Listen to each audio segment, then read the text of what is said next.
yeah, just for all the people here and for who will be seeing me on the video. Yeah, so just my wife is just sending her love. She's not able to make it this weekend because she had an operation on her knee.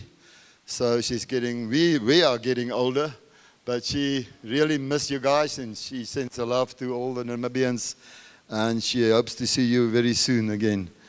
Yeah, so this morning we're going to share on, actually, just before I go there, I want to tell you what it means to know someone and not just know about someone. Because Charles, last night he shared on, his word was on knowing God, not just about God. But just a short testimony about Hetty and I. We've been married now for 48 years this year. And so that means you know how old I am. But, you know, she's the woman that I know the deepest and the most intimate here on earth. And we've been married for 48 years this year, by God's grace. The time is no guarantee that a married couple will know one another. It is the willingness to also be intimate on an emotional level, not just on an intellectual or physical level. We share this life together. Sometimes we think alike, and that's scary. It's really scary, you see. Partykeer sien ek hoe dink sy wat ek dink. But I have to come to know her. Her fears, her disappointments, her challenges, her weaker points. The wonderful gift she has to love on someone up to the point where love wins. Her praise, her tears, her joys, her mother, grandmother, unbelievable love for her kids and grandkids, her servant heart, her hard-working character, her absolutely loyalty next to my side, her contentment with having enough and never asking for luxury or even her own house, her integrity, her ability to disciple me with the truth, her love for the sea, her funny side, and her unmovable faith, and the acceptance with joy, peace, and gratitude of the ultimate challenge of coming to age, celebrating 70 years this year, which sometimes comes with pain and suffering. I know her. I don't just know about her. Not just by intellectual intimacy, but by heart. You see, that's what covenant is. And that's actually what a marriage is supposed to be.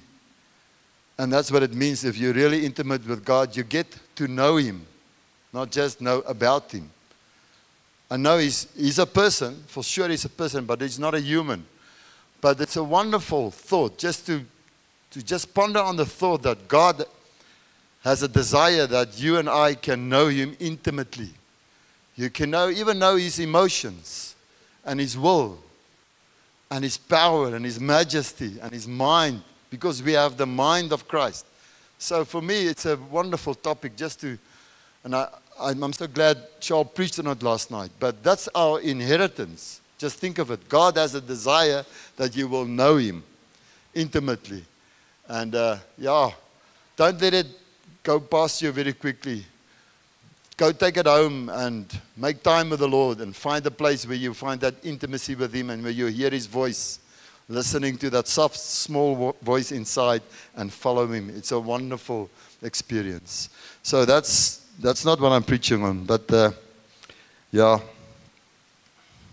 So this morning, I want to speak to you about devotion to fellowship.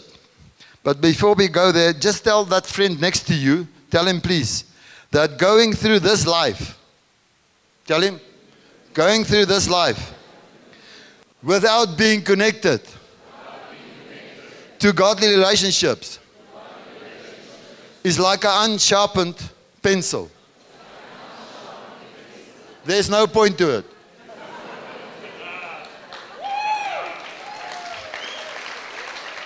Does that make sense? Yes.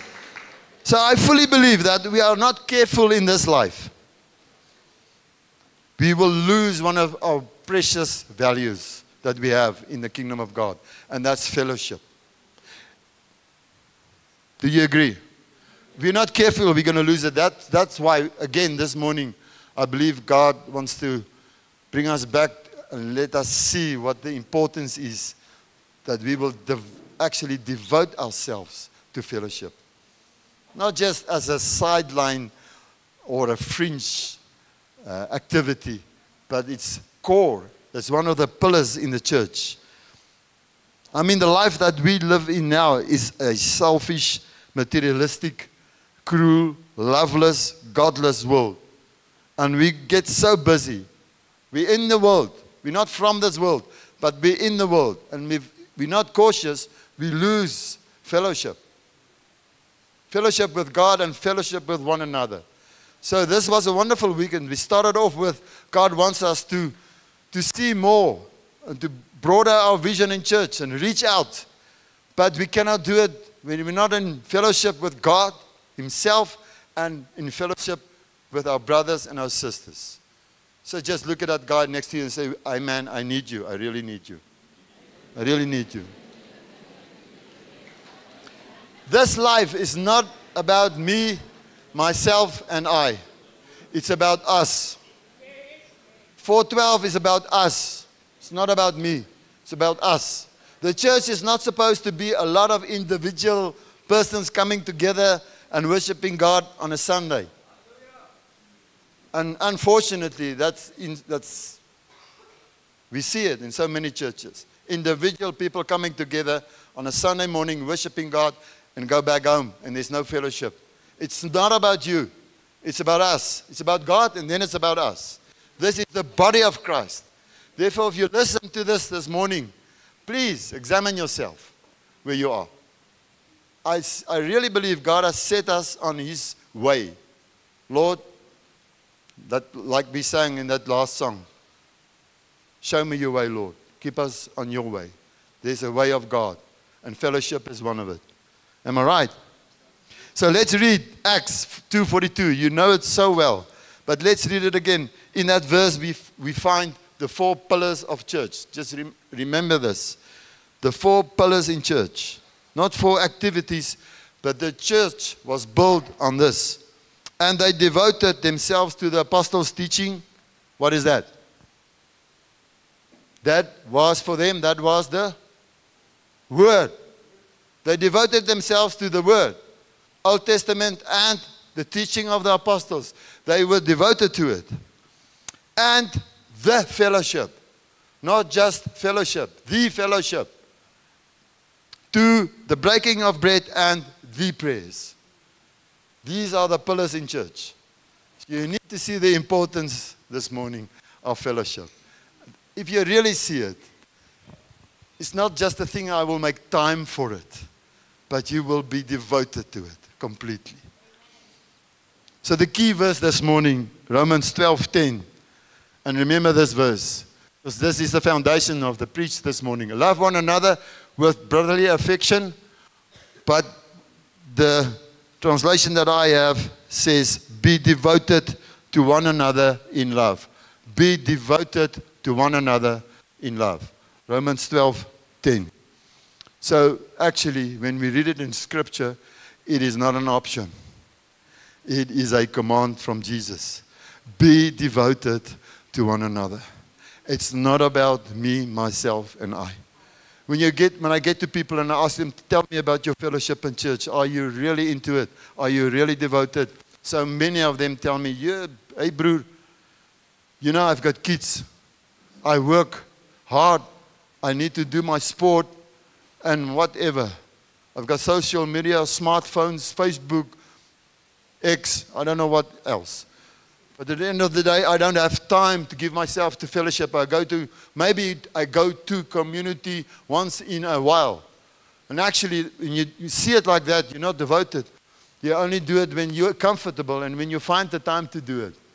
So I'm not putting out a law this morning. Just hear me, please. It's not a law or a principle or a fence that you need to stay inside. I want you to see there's a fountain that you can drink from. And that's the fellowship. You will find life in it. Not just because leadership says so, and just because it's a command. But boy, I need you, man. And you need me. And we need to give ourselves to this. Devotion is a deep word. The values of the kingdom of God do not become part of my life by signing on a paper somewhere. Or just by agreeing to the principles. Or by faithfully working hard at it. I believe they become part of my life when I see it. Why I need it. And then I devote myself to it. It's more than just a personal conviction. Or a necessity. Or a good idea. Or a church activity. Or just a 412 value or whatever. Or just good obedience. It's much more than that. All the values in the kingdom of God is much more than that. It's not just something that I need to do. You have to see it. I believe it becomes devotion for us when we see it by the Spirit. By the Holy Spirit. So I pray this morning that you will see it. Maybe you sit here this morning and you're not really devoted to fellowship. Just because you didn't see it. You thought it was a church activity. Something on the calendar. Something that the church or the community leader phones you once a week and say, are you coming to the community evening on Wednesday? That's just a meeting. That's not fellowship. It's deeper than that. What it is, what devotion means in the Bible is a deep, internal, wholehearted commitment. In Afrikaans, 'n diep, interne, heelhartige toewyding. It is to dedicate and consecrate oneself. Toegewy en met oorgawe. To love with one's entire being. To serve. To remain faithful amidst challenges. It is actually a covenant relationship. That's what it is. We don't call it that as such, but it is. When you fellowship with brothers and sisters in church, you actually step into a place where you covenant with these people. You become part of their life, and they become part of your life. To honor other above yourself. So, church and godly relationship is not the same as a group of people who have the same interest or passion. It is not the same as being part of a nature conservation foundation. It is not the same as a wine tasting group. It is not the same as a farmer's study group.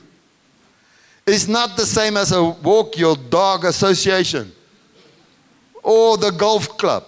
It's not the same. Many years ago, the golf club was my place of fellow sippers. I see you get it. It's not because I battle in Afrikaans. It's fellow sippers. I sipped with the fellows. And then God saved me. He took me out from a place where I sipped with the guys to a place where I shipped with the guys. Fellowshipping with the guys. That's what it is. We are joined to each other by God. And His name is our Lord Jesus. Those who are in Christ, they have the same mutual bond.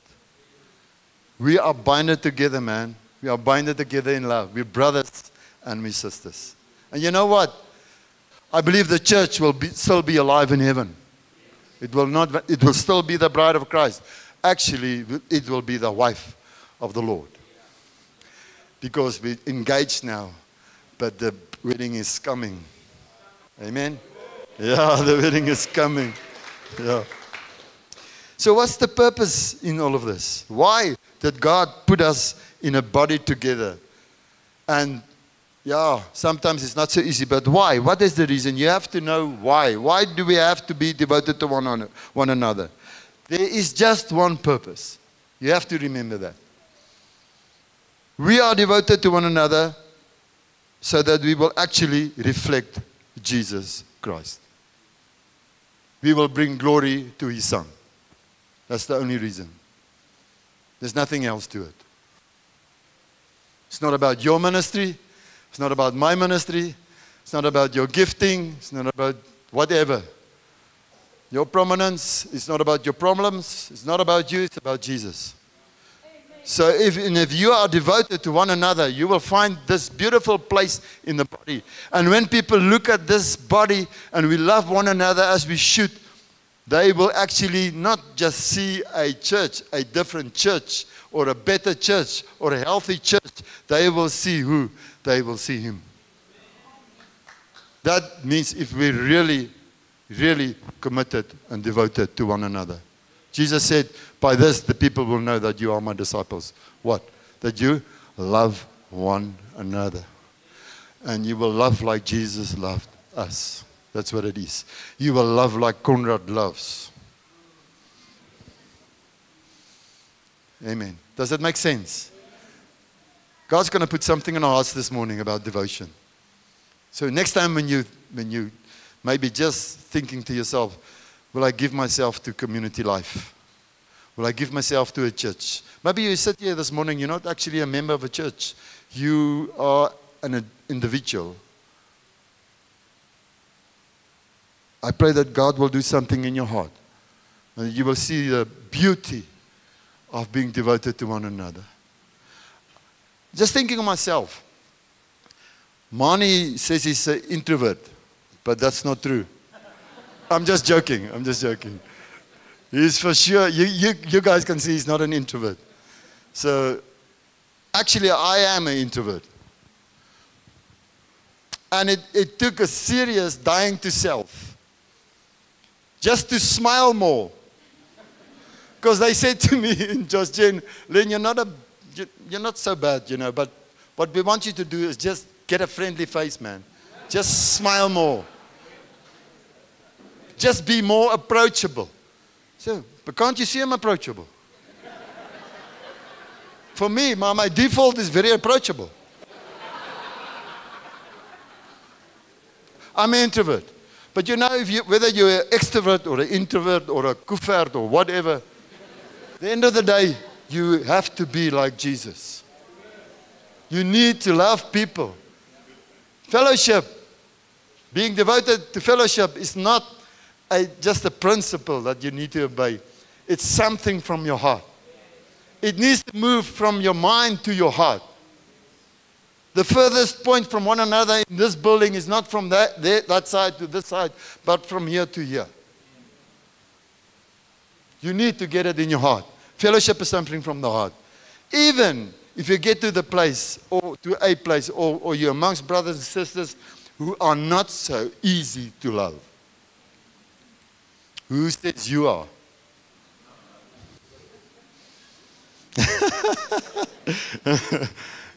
It's about serving Jesus, man.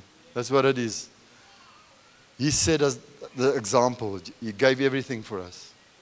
And you need to give everything yourself for other people. Come on. We have a mutual bond. 1 Corinthians 1 verse 9 says, God is faithful, who has called you into fellowship with His Son, Jesus Christ our Lord. That is where our fellowship lifestyle starts, with a fellowship relationship with Jesus.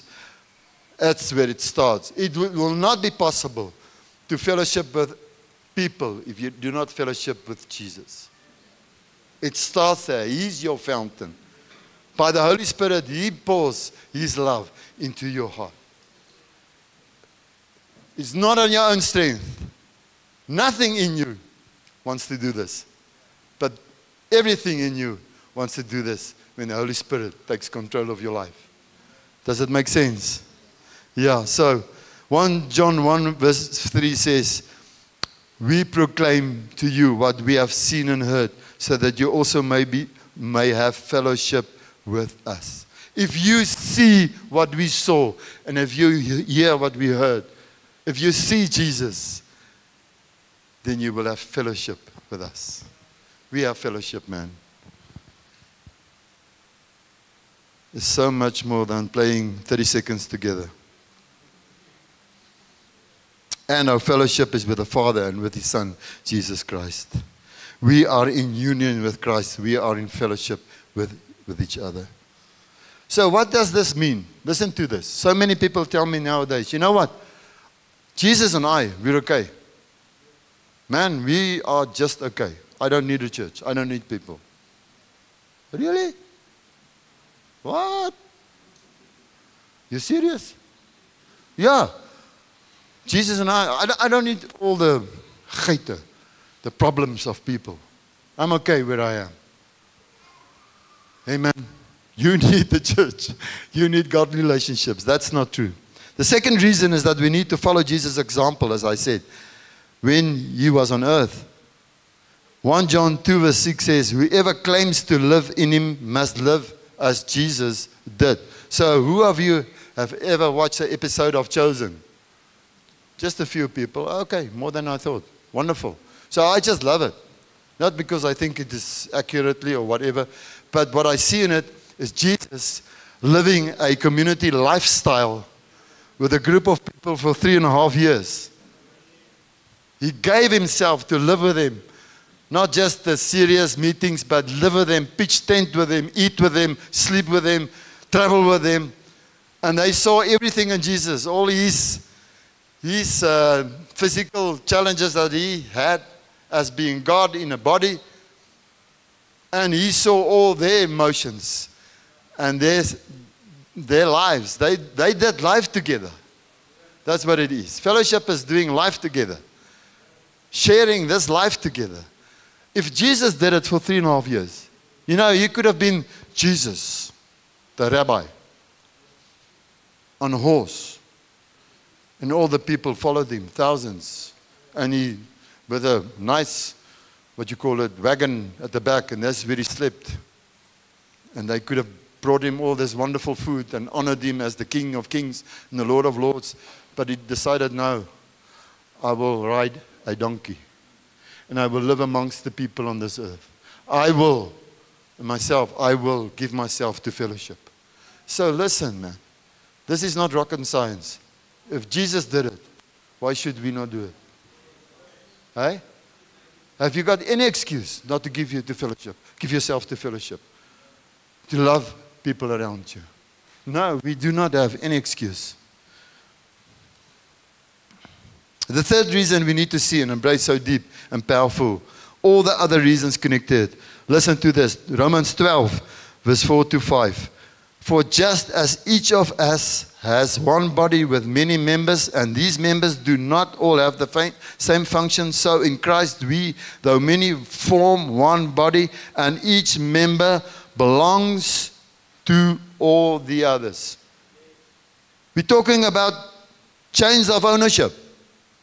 You do not belong to yourself anymore. You are under new management. Actually, what you need to do is print a t-shirt and put on it in the front. Under new management, change of ownership. That's what it is. You don't belong to yourself anymore. Because 1 Corinthians 6, 19 to 20 says, you are not your own, for you were bought with a price. You are not your own. You belong to Jesus. The moment you gave yourself to Jesus, you belong to him. You become his property. And that's the good gospel. That is serious gospel. That's what it is, dying to live. You die to yourself, you become Jesus' property. Jy word sy eiendom. Jy behoort nie meer aan jouself nie. We need to preach it. You want to give your life to Jesus? Then say goodbye to yourself. That's what it means to be baptized. You leave the old Len inside and you stand up from the river or the water and you stand up as a new creation. And that creation belongs to Jesus. That's the gospel. That's the serious, true gospel. And that's a wonderful gospel. I celebrate the fact that I don't belong to myself anymore. Because I looked at myself very good when I belonged to myself. Jesus looked after me much better. But listen to this. You don't belong just to Jesus. You belong to the body. You belong to the one who's sitting next to you. Oh, your wife doesn't make sense. Look at someone else that's not your wife and just tell that person, I belong to you. Maybe this is the first time that you do it. I belong to you, bro.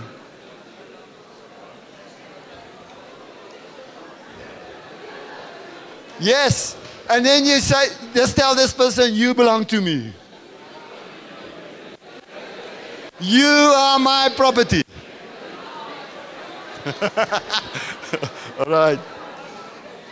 So, what does that mean? Listen quickly. Are you with me? I need to complete this. Listen quickly. What does that mean? What it means is when you're part of this body and you don't belong to yourself anymore, what it means is that actually whatever you do, whatever you decide, impacts and influences the whole body hugely. You must remember that. If you think you can do whatever you like, it's not going to impact the church. Think again. Think again. Even if you just make a minor decision, you need to communicate it with the people around you. Maybe in a community group. You're becoming a part of a small band of believers. You're sharing life together. And now you decide, listen, for the next 3 months, I'm going on a sabbatical. And when they're looking for you, no, sorry, but you won't find me. I'm in Durbs now for 3 months. And you never even communicated with the people around you. That's not devoted to fellowship. You're not your own. You belong to one another and you belong to Jesus. It's not communist thinking. It's kingdom thinking. It's Jesus is the king. This is his body. It doesn't matter what decision you take. It will impact the body of Christ. So if you have to make a serious decision in terms of finding another job or just buying a vehicle and you're not sure if you can afford this, or you're thinking of moving to another church or whatever, a serious directional decision, what you need to do is you go sit down with your elders and you ask them before you tell them that you have decided to do something. This is not an information center. It's leadership. It's shepherds that God gave you. And you're one of the sheep. We're looking after you. So if you decide something, then in my heart I need to pray, Lord, this is maybe this is not the right move for you. I do it not because I lord over you, because I care for you. We care for you. The elders care for you. You can't live an individual life and say, you know what, my wallet, my wife, my work, my farm, my business, my children. Oh, don't touch people's children. My children's got nothing to do with you. Sorry, man. That's out in the world. But when you become part of a body, it's got everything to do with me. In a loving way. In a loving way. You become part of this body. So, many years ago, I was a farmer. If you don't know, maybe you can hear I was a farmer. So, I was in the Free State. I had this combine harvester. In Afrikaans, this is stroper. So, it's a huge machine. It's got pulleys and belts and bearings and you name it. And plates and silver and drums and engines and everything. A huge machine. And the purpose of that machine is to glean the harvest. To make sure that you get the grain in the tank and you get it in the corporation so that you can pay your bill. That's the purpose of the machine.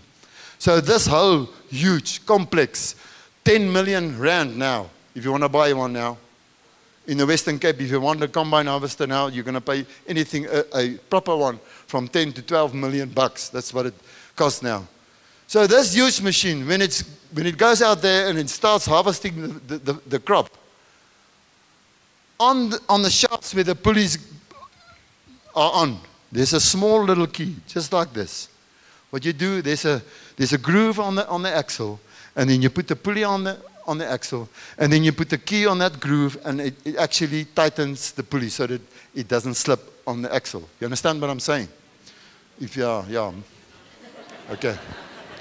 So it's a small little piece like this. It costs, I think, if you're going to buy it now, maybe 10 bucks. If it gets loose and the combine harvester machine loses that key, it can do nothing. Absolutely nothing.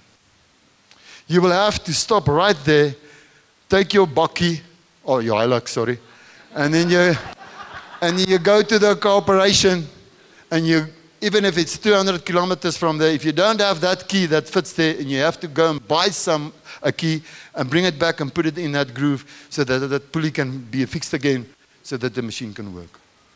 I hope you get my picture. It doesn't, no matter how you think, how small your contribution to this church or a church is, it's hugely important. Every one of us is hugely important. Does it make sense? Wonderful scripture. 1 Peter 2, verse 4 to 5.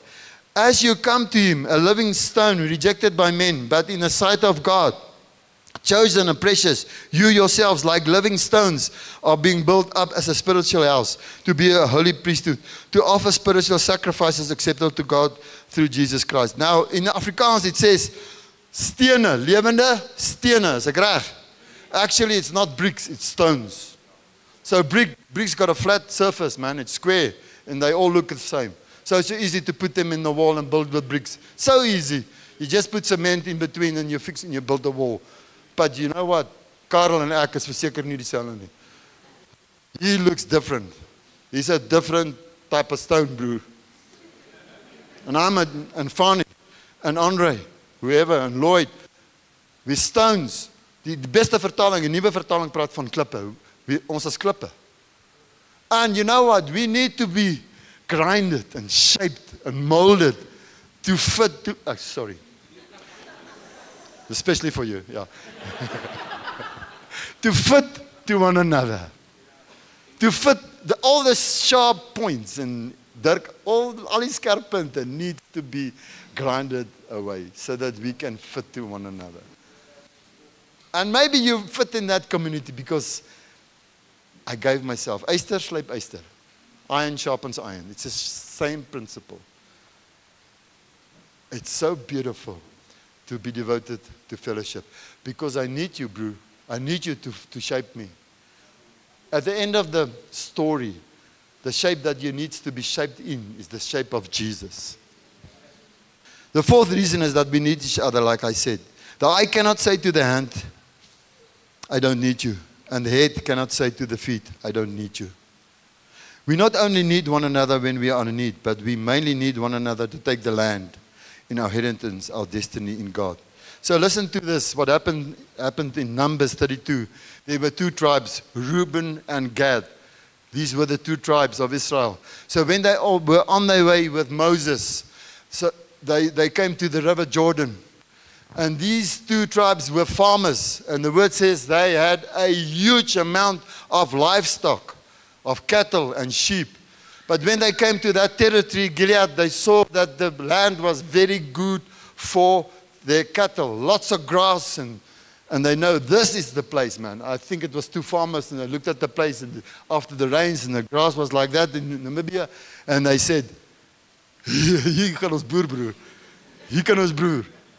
And this is the place to farm. And they went to Moses, and they said to Moses, you know what, Moses? We'll stay here. This is the best place. We don't need to cross this Jordan. You can go read it in Numbers 32. We don't need to cross the Jordan. This is good enough for us. And Moses got so angry because he said, you know what? You're just like your forefathers, who when they saw the land Canaan, they came back and they said, we're not going in there. We don't have the faith because we are like grasshoppers in the eyes of our enemy.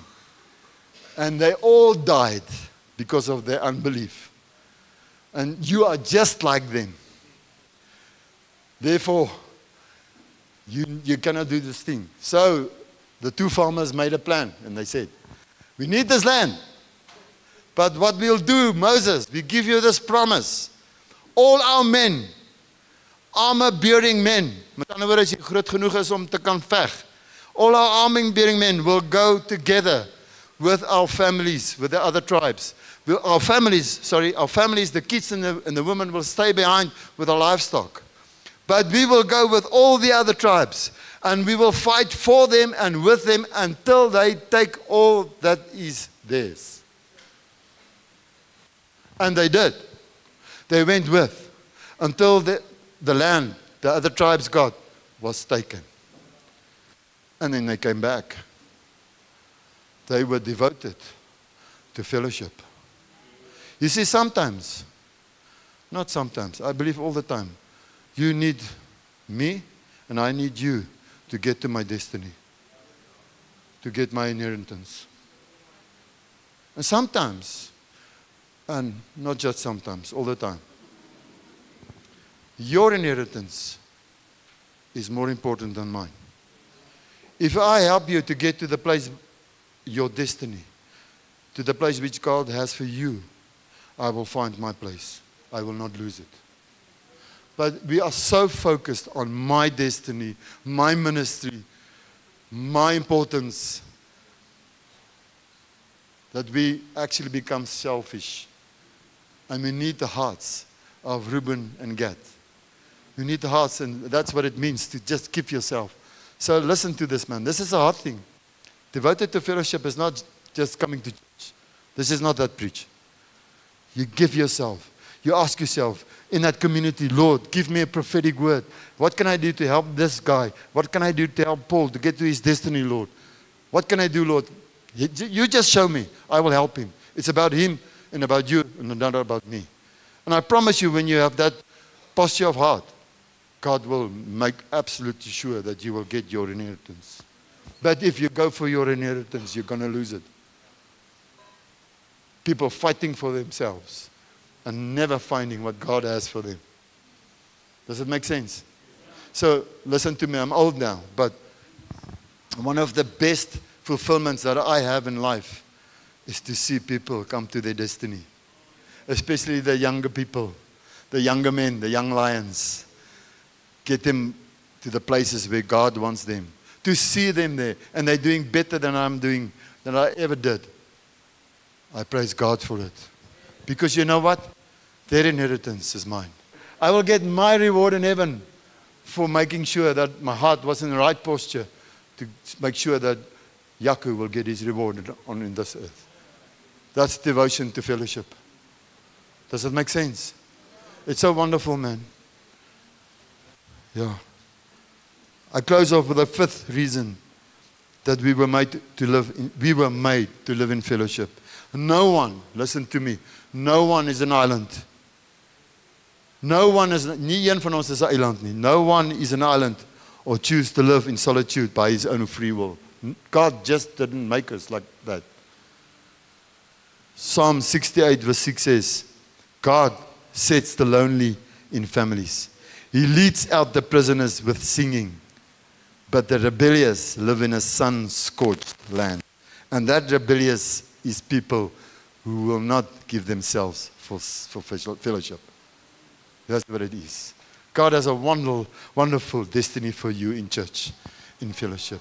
Why don't you give yourself to it?